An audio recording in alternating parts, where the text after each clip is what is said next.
It's given by a bunch of old fogies who don't want us to have any happiness. Follow the scriptures. Don't do this, don't do this, don't do that, don't do that. But really what the scriptures are maps to reality. They're a map as to how to get to that which is real, which is authentic. Don't we want something authentic? We want something that is what it appears to be. I think one of the most disturbing things is when things are phony. You think that you can depend on somebody, and you find out you can't depend on them. You think someone's your friend, and then they insult you. Or they cheat you for some selfish purpose of their own. Or someone says, oh, this works like this, it's like this, and you actually get it and you use it and you find out it's not like that. That you've been cheated. I think it's one of the most distressing experiences, isn't it? To feel cheated. Something's not what it appears to be. But yet we take shelter of this illusory energy. And the scriptures give us a map to reality. And the first thing the scriptures tell us is that our main illusion is our own identity. Our number one illusion is our own identity. That it's not just that the things around me disappoint me. It's not just that what looks like an apple doesn't really give that satisfaction. Like, you get the money, you get the car, you get the job, you get the this, you get that, and you're still not happy. And you say, is that all there is? It's not just that that's illusion. It's predicated on the first illusion that I'm a material being. Kartahamiti manyatain. I'm the doer, I'm the controller. I can control the world. That's accentuated in modern society. If you live a simple agrarian life and you know that your food and your clothing and your medicine are dependent on the sun and the rain, it's pretty hard to think you're the controller. But when you live in the cities, the modern cities, and the way you're working is through your little phones and your computers and your this and that, you tend to think I'm the controller. I can control nature. I can make my money, I can drive to the store and there's my food and I can get this. I can turn on the tap and there's my water. I'm the controller. So this is the first problem. That I'm a material being, that this is my identity, that this body, this identity in this life is me, and that I'm the controller of nature. That's the beginning of this Prakriti Mohini, this illusory energy.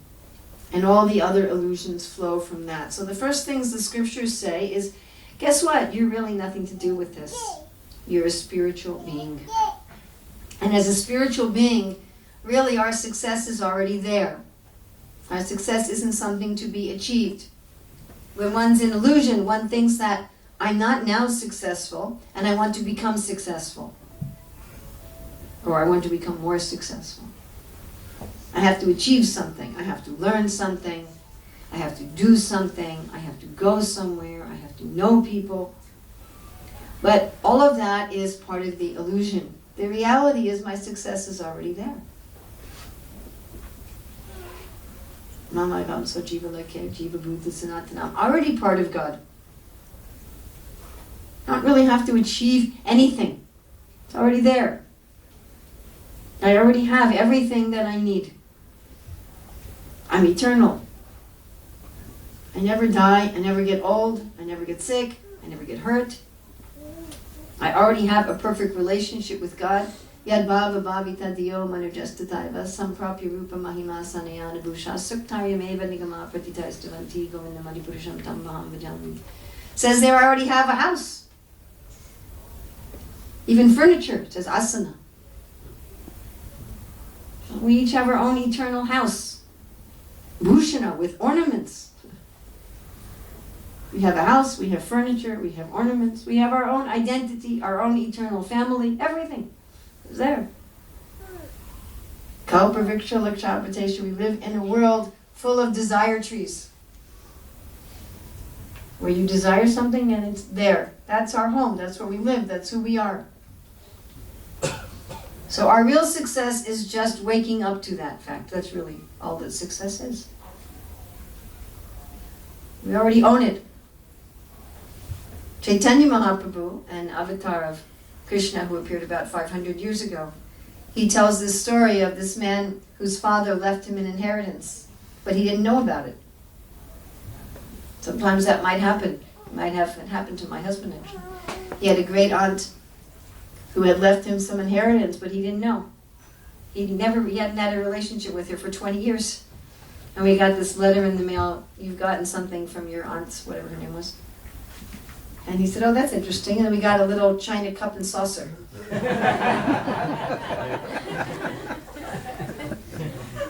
And he said, "Okay, I guess that's it." But a month later, we got a check for $10,000. Another month later, we got another check for $6,000. Helped us buy a Gurukul building. But he didn't know. My point is, he didn't know. He had no idea that his great aunt had given him $16,000. He didn't know.